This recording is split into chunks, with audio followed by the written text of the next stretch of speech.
dibahas mengenai dari isu-isu HKSR.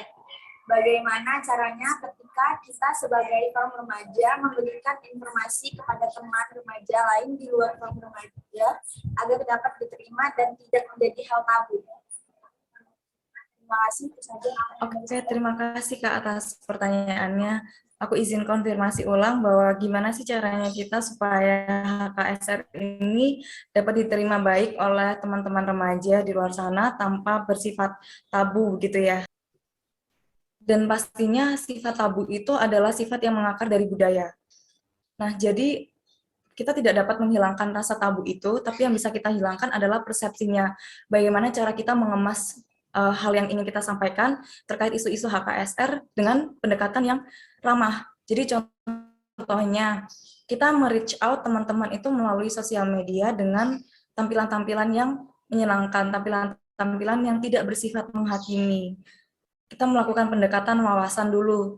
Jadi misalnya nih berangkat dari apa sih yang tabu di sekitar masyarakat kita, contohnya misalnya perempuan yang menstruasi itu nggak baik loh dibahas, nggak baik orang lain itu tahu kalau tentang menstruasi. Padahal terkait menstruasi ini adalah hal yang menyangkut kesehatan seorang perempuan yang kalau dibiarkan terus-menerus, dibiarkan berbudaya, itu dapat membahayakan perempuan itu sendiri gitu loh. Jadi misalnya dibuat dikemas share to care gitu. Jadi apa saja yang boleh dilakukan pada saat menstruasi, apa saja yang tidak boleh dilakukan pada menstruasi, itu diperjelas gitu. Dan didukung dengan adanya jurnal-jurnal ilmiah. Jadi kita menyampaikan sesuatu yang bersifat tabu itu, ada support sistemnya gitu loh. Jadi kita nggak berdiri sendirian. Ada teman-teman di belakang kita yang membacking bahwa, oh kenapa sih kok katanya kalau menstruasi itu nggak boleh keramas ya Kak, nanti menyebabkan gila katanya, pori-pori kepala terbuka segala macam. Serem dong kalau pori-pori kepala terbuka, ya kan? Terus air masuk gitu bercampur sama otak kita. Itu kan sesuatu yang sifatnya itu tidak benar gitu loh, informasi-informasi yang salah. Atau contohnya waktu menstruasi itu nggak boleh minum air es. Padahal kita dianjurkan pada saat menstruasi itu banyak mengonsumsi air minum. Apa kaitannya air es dengan tubuh kita? Sebenarnya nggak ada kaitannya teman-teman. Air es itu toh nantinya dalam pencernaan kita suhunya akan mengikuti suhu tubuh kita. Jadi tidak ada yang namanya dilarang minum air mineral dingin pada saat haid. Jadi itu kan contohnya hal-hal yang bersifat tabu ya teman-teman. Bagaimana cara kita menyampaikan itu dengan sifat yang ramah, tidak pertama tidak menjudge satu orang, oh kamu ternyata pengalaman dan pengetahuanmu terbatas ini saja ya, jangan dijudge ya. Kita jangan menaruh label pada teman-teman remaja di luar sana. Yang kedua, pendekatannya ramah. Kalau memang dirasa tidak bisa didekati, kita take a break dulu, cari dulu celahnya. Di mana ya aku bisa masuk, finding gaps. Di mana ya aku bisa mendekati teman ini. Misalnya tidak bisa dengan pendekatan langsung, mungkin bisa dengan pendekatan kita kasih buku, atau kita kasih flyer kita yang sudah teman-teman bikin contohnya. Yang ketiga, apapun informasi yang kita berikan itu harus didukung dengan jurnal-jurnal ilmiah yang sifatnya valid ya teman-teman. Jadi kita memberikan sesuatu yang bersifat edukasi itu juga harus didorong dengan kebenarannya, validasinya, bahwa yang kita sampaikan itu benar sifatnya. Apakah sudah cukup menjawab atau ada yang ingin ditanyakan lebih lanjut?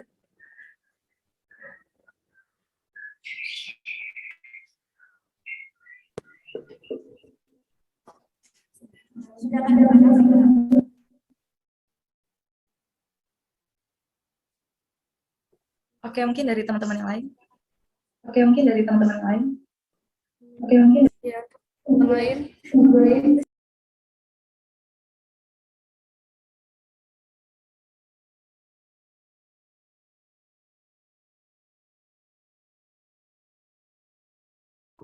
Ini pertanyaannya menarik sih, soalnya isu HKSR itu memang masih menjadi masalah kita ya, menjadi PR kita sekarang, apalagi remaja yang beragam di Indonesia, kita pukul sama rata, oh pendekatan di Pulau Jawa seperti ini, berarti di pulau yang lain bisa ya, berarti di kepulauan yang lain bisa, belum tentu teman-teman. Jadi kita harus melihat lagi ragam kita tuh seperti apa, kita harus meninjau sifat remaja yang di daerah kita itu seperti apa sih pendekatannya, itu kita yang tahu.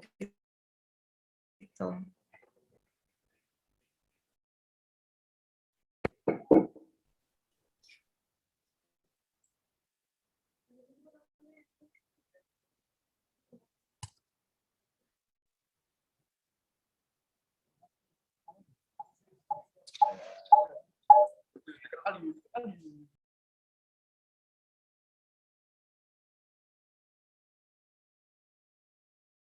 Ya Kak, ada peserta yang mau bertanya lagi ya? Ya, silakan. Perkenalkan, nama saya Muhammad Irfan. Saya dari anggota Forum Pemuda PKBI. Jadi pertanyaan saya adalah, tadi ada poin keempat, menjadi mitra strategis dari organisasi lain. Itu kalau boleh tahu, sudah di organisasi apa saja? Sekian, Oke. terima kasih. Oke, terima kasih Kak atas pertanyaannya. Jadi menjadi mitra strategis ya. Mitra strategis itu kita lihat teman-teman yang memiliki nilai yang sama seperti kita. Organisasi lain yang memiliki nilai yang sama seperti kita. Contohnya di isu HKSR, isu kependudukan, isu manajemen, atau isu hak asasi manusia. Jadi teman-teman apa saja sih yang bisa digandeng? Ada banyak teman-teman kalau dilihat di Instagram, seperti Tabu ID, atau teman-teman dari Reprodukasi, atau teman-teman dari pamflet, itu banyak sekali ragamnya.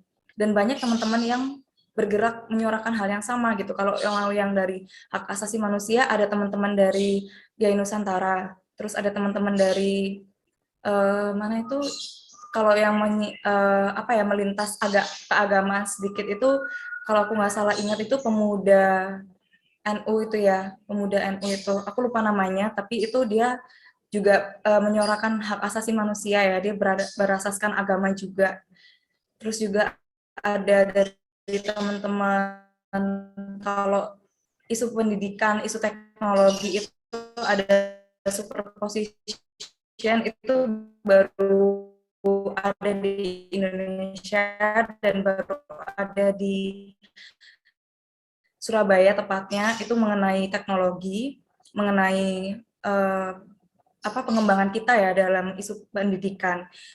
Jadi banyak teman-teman mitra kita yang bisa kita ajak bergandeng tangan.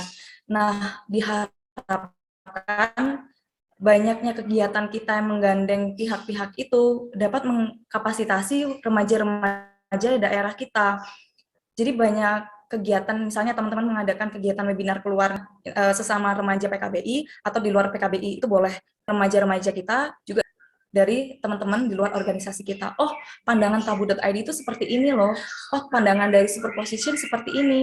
Oh, pandangan dari GAI Nusantara seperti ini. Jadi kita tidak terbatas pada satu hal saja, tapi kita meluas. Begitu teman-teman. Apakah sudah cukup menjawab? Baik, sudah Kak.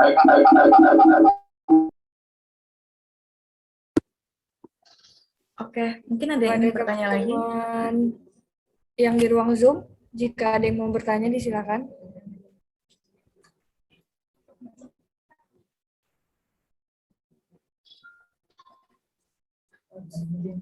Ayo yang mau tanya jangan malu-malu, tanya aja. Ya kan? Benar banget. Tanya malu bertanya sesat di jalan nanti.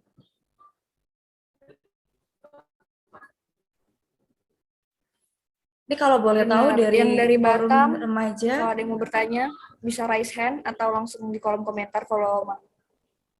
Ya Kak. forum remaja Kepri sekarang berapa orang ya Kak? Sekarang kita masih 10 orang. Tapi yang online-nya ikut 5 di Zoom, yang 5-nya lagi ada offline sama kita gitu. di sini. Oke.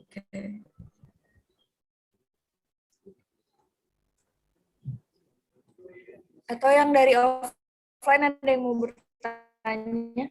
Satu lagi boleh.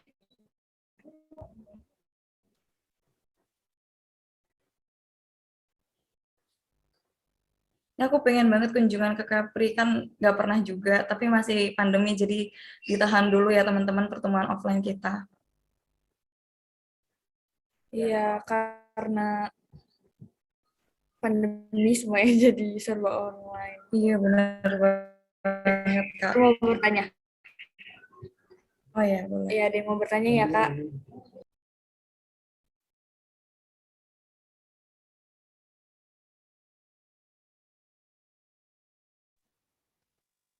Halo Kak, perkenalkan saya Hilmi Akbar Ibani dari Forum Remaja PKBI.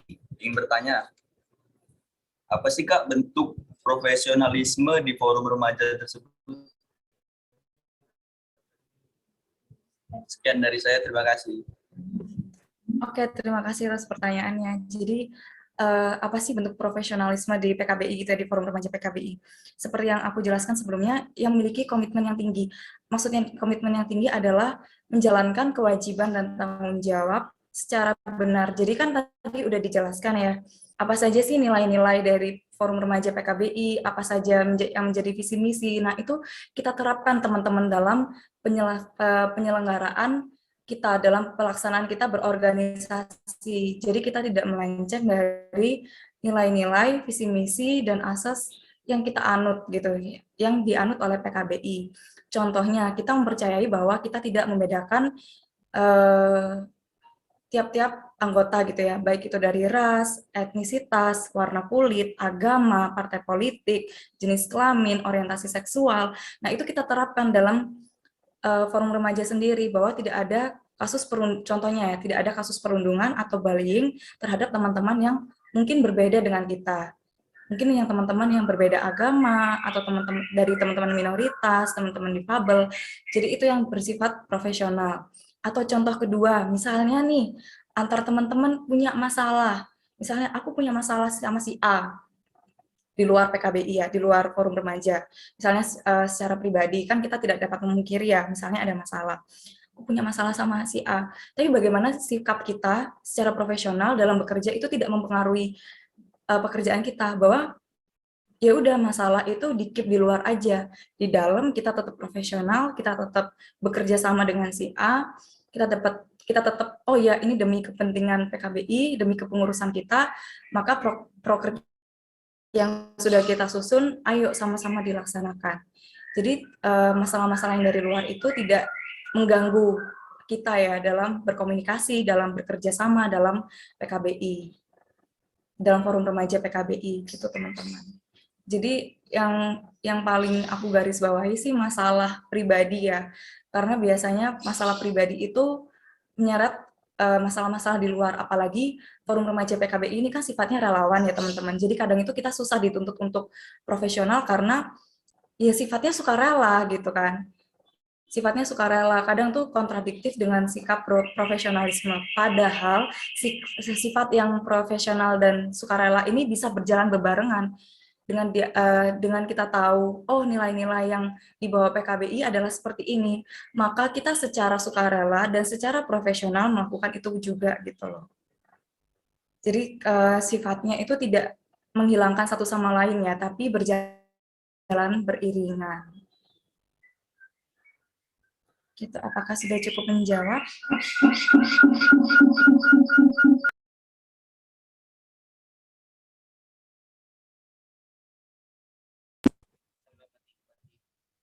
Jadi tidak perlu ada skill khusus gitu ya Kak? Nah, aku izin menjawab ya, kita dua komunikasinya bareng ya. Jadi, apakah dibutuhkan skill khusus? Nah, ini aku kembalikan lagi ke kebutuhan teman-teman remaja Kepri. Apakah di teman-teman remaja Kepri itu misalnya nih, memiliki bagian-bagian gitu ya. Contohnya ada divisi-divisi, ada divisi konseling, divisi KIE, divisi pengembangan sumber daya manusia, dan lain sebagainya yang membutuhkan skill khusus. Contohnya KIE. Oh, KIE tujuannya adalah mengurus sosial media sebaya, maka harus bisa membuat infografis, membuat video. Nah, itu kan soft skill ya, teman-teman. Itu teman-teman yang tahu kebutuhan teman-teman sendiri. Jadi, seperti yang aku bilang tadi, yang tahu kebutuhan remaja teman-teman adalah teman-teman remaja. Jadi, gitu loh.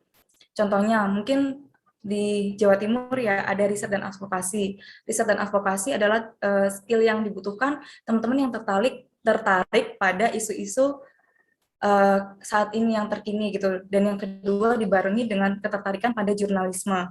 Nah, skill-skill ini tadi yang menentukan adalah kita sendiri. Apakah remaja kita wajib mempunyainya? Tergantung, aku kembalikan lagi, apakah kebutuhannya urgent atau tidak. Kalau urgent ya diutamakan teman-teman yang memiliki skill tersebut. Kalau tidak, misalnya, oh sumber daya yang ada terbatas nih Kak, tapi tidak ada skill itu, gimana ya caranya? Oh, kita lakukan pengembangan, kita melakukan kapasitas.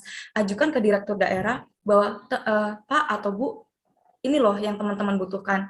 Ini teman-teman remaja membutuhkan ini saat ini, dibarengi dengan isu-isu yang terkini, dibarengi dengan meningkatnya angka, misalnya meningkatnya angka menikah muda di Kepulauan Riau. Ini yang kita butuhkan, riset dan advokasi yang ini, kita mengadvokasi pemerintah. Nah, jadi dengan latar belakang kebutuhan teman-teman, direktur daerah tentu akan melihat urgensinya dan menyetujui, oke, baik, kita lakukan pengkapasitasan, kita lakukan kegiatan yang meningkatkan pengetahuan teman-teman, yang membekali teman-teman gitu. Seperti mungkin sertifikasi atau kegiatan webinar atau apapun itu yang sifatnya pengembangan teman-teman, mengembangkan soft skill teman-teman. Nah, itu kan dibagi lagi tuh. Oke, beberapa orang seperti 10 orang di Capri tadi ya. Oke, 5 orang fokusannya ke KIE, 5 orang fokusannya ke sini. Jadi ada pengaluran yang jelas teman-teman. Ada pengaluran yang jelas serta ada tinjauan gitu. Oh, ini mau kemana ya? Oh, yang ini mau kemana? Jadi mau arah kemana ini, tahu yang dibutuhkan itu sudah cukup menjawab.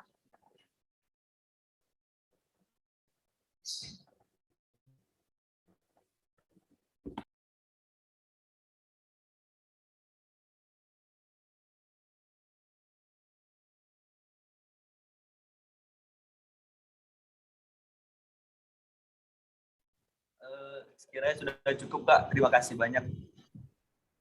Oke, terima kasih. Mungkin yang lain ada yang ingin bertanya lagi?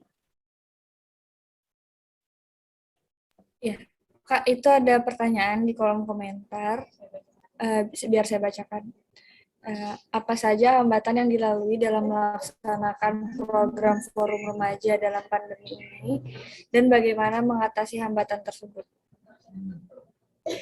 Nah, apa saja hambatan yang ditemui dalam melaksanakan program dalam forum remaja ya selama pandemi? Tentunya banyak ya teman-teman. Kita tuh susah menanamkan pengetahuan itu susah kalau misalnya nggak secara berbeda lah antara bertemu secara langsungnya itu berbeda karena kan kita nggak bisa melihat langsung ya. Jadi kurang dapat gitu feel-nya dalam merasakan atau mendapatkan ilmu pengetahuan yang baru.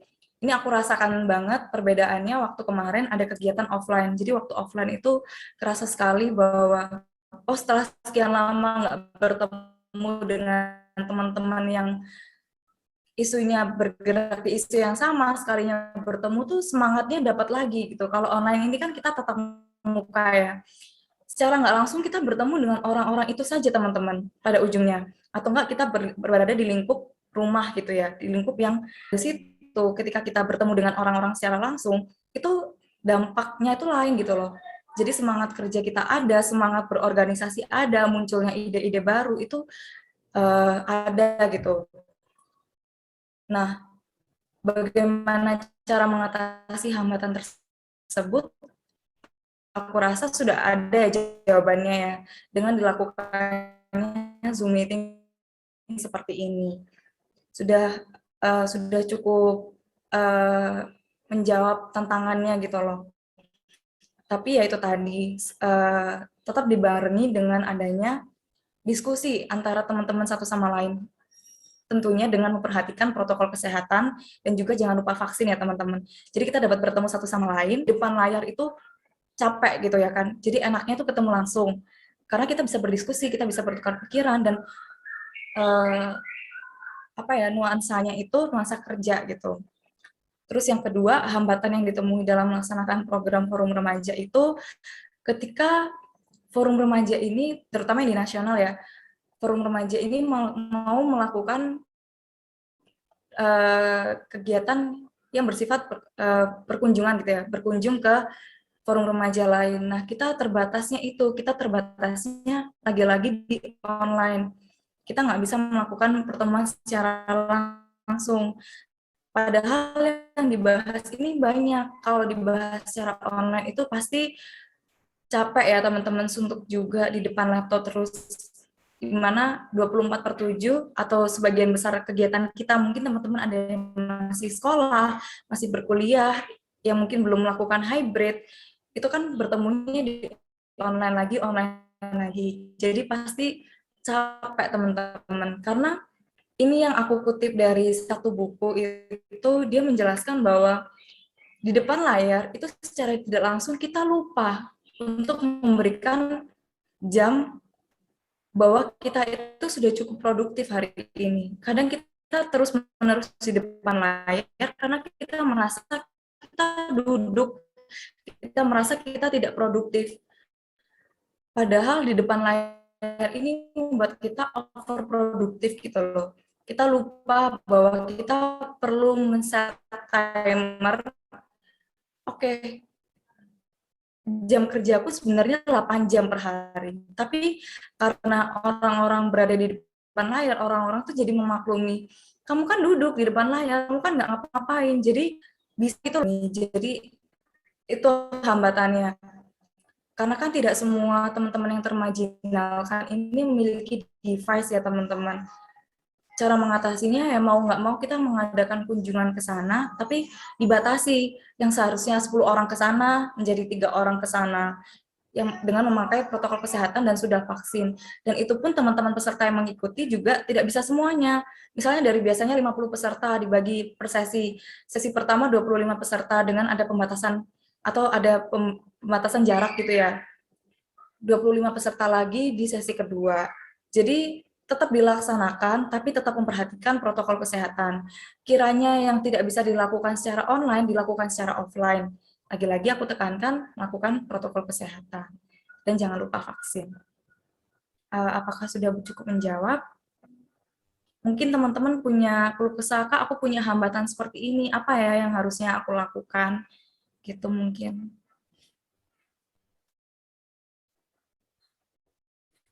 Ya, kalau Baby sendiri mau nanya nih Kak, kira-kira tahun depan ada nggak ya kemungkinan kita untuk offline gitu?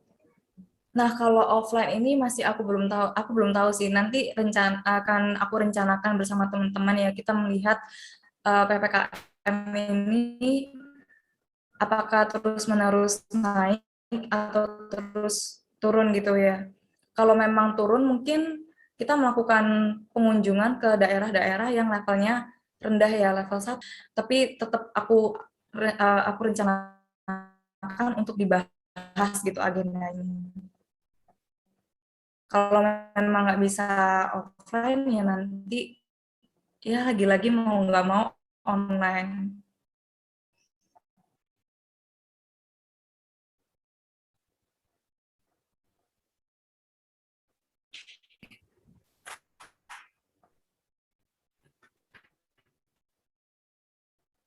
Apa udah cukup menjawab Kak Baby? Ya Kak. Masih ada yang mau bertanya?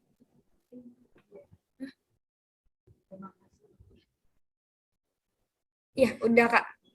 Makasih ya Kak. Oke, sama-sama. Teman-teman udah pada sarapan belum ya? Udah kan ya? Soalnya ini aku baca dari Tor nih, kegiatannya sampai siang ya, sampai sore. Terus pembahasannya juga cukup berat-berat. Jadi jangan lupa makan ya teman-teman. Ya, siap.